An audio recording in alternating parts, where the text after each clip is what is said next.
डर बनकर बैठा है वह शैतान तुम्हारे भीतर, जो नहीं चाहता कि तुम प्रगति करो। लेकिन तुम्हारी प्रगति तो पहले से ही तय हो गई है, फिर भला यह कैसे रोकी जा सकेगी?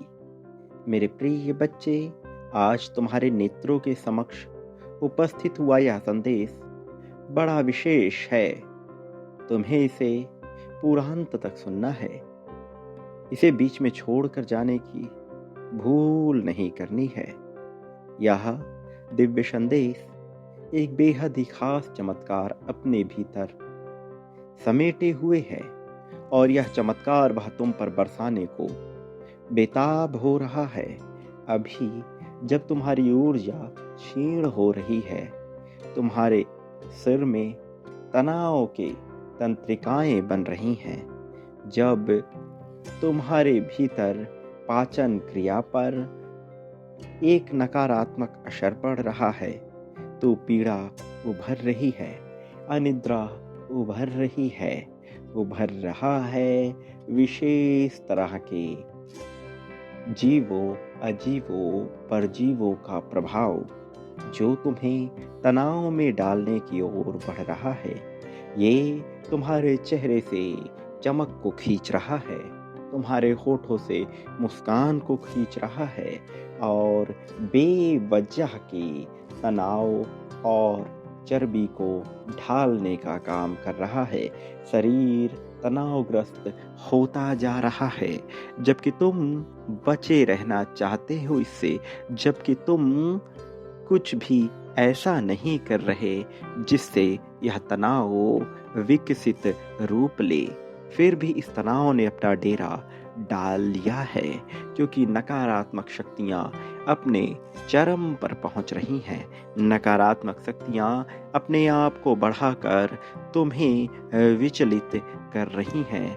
नकारात्मक शक्तियां तुम्हारे ऊपर दबाव डालकर तुम्हें परेशान और चिंतित कर रही हैं।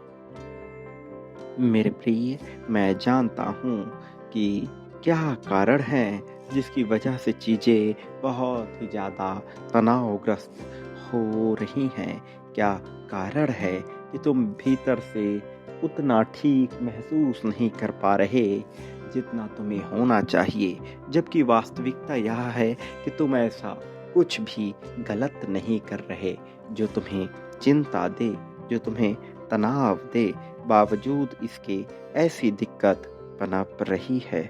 मेरे प्रिय बच्चे, मैं जानता हूँ तुम्हारी थकान का कारण, मैं जानता हूँ कि तुम्हें बेवजह की दिक्कतें क्यों हो रही हैं, और अब तुम्हारी उन दिक्कतों को समाप्त कर, तुम्हारी चिंताओं को समाप्त कर, तुम्हें सही अर्थ, सही तरीके देने के लिए मैं आ रहा हूँ। कुछ ऐसे आसान तरीके, कुछ ऐसे आसान से चमत्कार जो घटित होंगे, जो महत्वपूर्ण भूमिका अदा करेंगे तुम्हें प्रगति की ओर बढ़ाने के लिए।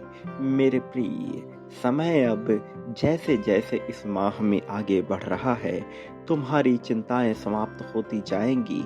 आने वाला कल वास्तव में तुम्हारे जीत का पल होगा। आने वाला कल वास्तव में तुम्हारी उन्नति का पल होगा। प्रिय बच्चे, ये जो समय गुजर रहा है, अब तुम्हारे लिए खुशी लेकर आ रहा है। ये जो समय गुजर रहा है, तुम्हारे लिए उन्नति की मिसाल लेकर आ रहा है। मेरे प्रिय बच्चे, तुम्हें ज्ञात नहीं, लेकिन वास्तविकता यही है कि चिंता और तनाव, ये नकारात्मकता जो कारण से तुम तक पहुंच रही है, उसमें लोगों की ईर्ष्या का बहुत ही बड़ा स्थान है। उसमें तुम्हारा अपने उद्देश्य को ठीक तरीके से ना जान पाने का एक बहुत ही बड़ा स्थान है। मेरे प्रिय, जब मनुष्य अपने जीवन में अपने इरादों को मजबूत नहीं कर पाता, अपने उद्देश्यों को नहीं ढूंढ पाता, तब वह बेचैन होता रहता है। क्योंकि चाहे उसे कुछ भी मिल जाए, लेकिन बिना लक्ष्य के कुछ भी पा लेना किसी भी तरह से मनुष्य को आगे लेकर नहीं जा पाता। मेरे प्रिय बच्चे, जब मनुष्य योजनाएं बनाता है और उसकी उम्मीद के मुताबिक उसकी योजनाएं सफल नहीं होती, तब उसे तनाव उत्पन्न होने लगता है, उसे दुख होने लगता है। योजनाएं बनाना ही काफी नहीं होता, योजनाओं को सही तरीके से बनाना आवश्यक होता है। किंतु योजनाओं से उम्मीद लगा लेना और उसी पर चिपक कर बैठ जाना कभी ठीक नहीं होता। जो मनुष्य जरूरत से ज्यादा योजनाएं बनाता है, वह चुनौती दे रहा होता है प्रकृति को, क्योंकि फिर वह प्रकृति को अपने अनुसार चलाने के प्रयास में जुट जाता है, जिस वजह से उसे तकलीफ का सामना करना पड़ता है। मेरे प्रिय, योजना अवश्य बनाना चाहिए, लेकिन उसी योजना पर निर्भर हो जाना बिल्कुल भी ठीक नहीं है। जो मनुष्य जरूरत से ज्यादा उम्मीदें करता है, अपनी उम्मीदें बांध कर रखता है, उसे हर हाल में चुनौती का सामना करना ही पड़ता है, क्योंकि इस संसार में उम्मीदें टूटेंगी ही टूटेंगी। फिर चाहे तुम कितने ही प्रयास क्यों ना कर लो, उम्मीदों का टूटना प्रकृति की एक मूलभूत घटना है, और प्रकृति अपने मूलभूत नियमों में, घटनाओं में परिवर्तन नहीं करती। यह बात मैं तुम्हें पहले भी बता चुका हूं। मेरे प्रिय बच्चे, तुम्हें अपने खुशी के तरीकों को ढूंढना होगा। संगीत सुनते वक्त खो जाने वाला तुम्हारा यह मस्तिष्क, उसे उस राह पर जाना होगा। मेरे प्रिय बच्चे, जब मनुष्य प्रकृति के बीच बैठकर वास्तविक चीजों को देखकर अपना समय गुजारता है और एकांत में बैठकर विचार करता है, तब उसे राह मिलने लगती है। लेकिन जब तक वह एकांत में नहीं बैठता, प्रकृति के बीच नहीं बैठता, प्रकृति द्वारा निर्मित वास्तविक चीजों के बीच अपना समय नहीं गुजारता, वह और भी ज्यादा चिंताओं को एकत्रित करता चला जाता है। इसलिए तुम्हें प्रकृति के बीच बैठना होगा।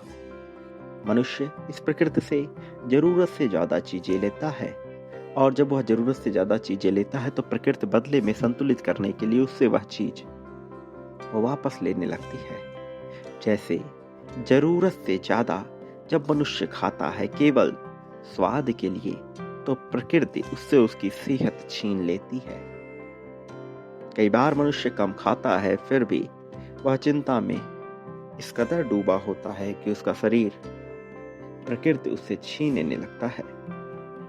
इसलिए अपने सबसे बड़े अस्त्र, अपने शरीर का ध्यान रखना सबसे महत्वपूर्ण है, और इसके लिए सही खान पान और चिंता का त्याग करना सबसे आवश्यक है। तुम्हारे लिए यह ऐच्छिक क्रिया होनी चाहिए, और तुम्हारे लिए यह इस समय की सबसे बड़ी मांग है। तुम्हें सटीक होना, सही होना अत्यंत आवश्यक है। चाहे इसके लिए तुम्हें व्यायाम का सहारा लेना पड़े, चाहे अपने खान पान के संतुलन का, किंतु शरीर को सबसे पहले ध्यान रखा जाना तुम्हारे द्वारा सबसे महत्वपूर्ण है। जो मनुष्य आभार व्यक्त नहीं करता और चिंताओं से घिरा रहता है, शिकायतें करता रहता है, उसके जीवन में तनाव कभी कम नहीं हो सकता। तनाव को कम करने के लिए मनुष्य का आभार व्यक्त करना सबसे ज्यादा आवश्यक है। आभार व्यक्त करना यह दर्शाता है कि मनुष्य और भी ज्यादा पाने के लिए प्रभावी हो रहा है, और भी ज्यादा पाने के लिए इच्छुक हो रहा है। मिलता उसी को है जो आभार व्यक्त करना जानता है। मेरे प्रिय, चाहे परिस्थिति पक्ष में हो अथवा ना हो, किंतु आभार व्यक्त करने से कभी पीछे नहीं हटना चाहिए। अपने आप को सदैव यह याद दिलाने वाला कि संसार में कुछ भी सदैव के लिए नहीं रहता, वह मनुष्य जीतता है। तो मनुष्य अपने आप को यह याद दिलाता है कि संसार में कुछ भी स्थिर नहीं है, कुछ भी अस्थायी नहीं है, वह सारे अस्थायी चीजों को जानकर जीवन की सच्चाई से वाकिफ हो जाता है। फिर वह बेवजह की जिद नहीं करता, बेवजह की चिंता नहीं करता। और जब मनुष्य बेचैनी से नरमता की ओर पहुंचता है, कठिनाई से सरलता की ओर पहुंचता है, तो प्रकृति उसके सरलता को संतुलित करने के लिए उसके जीवन में ऐसी ऐसी खुशियां भेज देती हैं जिसके बारे में वह कल्पना भी नहीं कर सकता। संतुलन की इस प्रक्रिया में उसे बहुत कुछ मिलता चला जाता है। यह प्रकृति का एक शाश्वत नियम है। इसलिए सदैव यह याद रखना चाहिए कि इस जीवन में कुछ भी स्थिर नहीं है, अस्थायी नहीं है। जब मनुष्य किसी की सेवा भाव में कोई कार्य करता है तो उसके भीतर प्रेम की भावना उत्पन्न होती है, उसके भीतर खुशी की भावना उत्पन्न होती है। यह एक तरीका होता है अपने आप को सही दिशा में ले जाने का। यह एक तरीका होता है अपने जीवन में खुशी को ढूंढने का, खुशी के स्रोत को ढूंढने का। इस नियम को अपनाकर मनुष्य को आगे बढ़ना ही चाहिए। मेरे प्रिय बच्चे, अपनी समस्याओं को एक क्रम से लिखना प्रारंभ करो। फिर तुम देखोगे कि लिखते लिखते ही तुम्हें उसका उत्तर मिलने लगा है, उससे निपटने का मार्ग मिलने लगा है। तुम्हें यह करना होगा। ये कुछ ऐसी क्रियाएं हैं, कुछ ऐसे प्रयोग हैं जो तुम्हारे लिए आवश्यक है। जब तुम यह करते हो तो तुम्हें मार्ग दिखने लगेगा। मैं ऐसा आशीर्वाद तुम्हारे भीतर भरता चला जाऊंगा। मेरे प्रिय बच्चे, प्रकृति से उतना ही लो जितना आवश्यक है। फिर देखो प्रकृति तुम्हें संतुलन के रूप में क्या क्या प्रदान कर देती है। तुम जो कि संसार में बांटने का हुनर रखते हो, पाने का गुण भी तुम्हारे ही भीतर विद्यमान है मेरे प्रिय। इसलिए परिस्थिति चाहे तुम्हारे पक्ष की हो अथवा ना, भले ही तुम्हें यह नजर ना आ रहा हो कि इसका परिणाम क्या होगा, फिर भी मेरे प्रिय तुम्हें